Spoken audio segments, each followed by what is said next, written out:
युद्धामुळे जागतिक ऊर्जा संकट या आव्हानावर एकजुटीनं मात करू. संकटात राजकारण करणारे देशाचं नुकसान करतायत. अफवांवर विश्वास ठेवू नका. पंतप्रधान मोदींचा जनतेला सल्ला. राज्यात कुठेही इंधनाचा तुटवडा नाही. अफवा पसरवणाऱ्यांवरती कठोर कारवाई करणार. मुख्यमंत्री फडणवीसांकडून पुन्हा इशारा.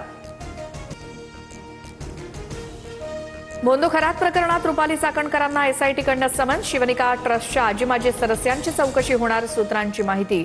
ट्रस्टचे सर्व व्यवहार आता एसआयटीच्या रडारवर. भोंदू अशोक खराच्या पोलीस कोठडीत पुन्हा वाढ. विशेष न्यायालयाकडून खरातला 4 दिवसांची पोलीस कोठडी. 1 एप्रिलपर्यंत भोंदू खराचा कोठडीमध्येच मुक्काम.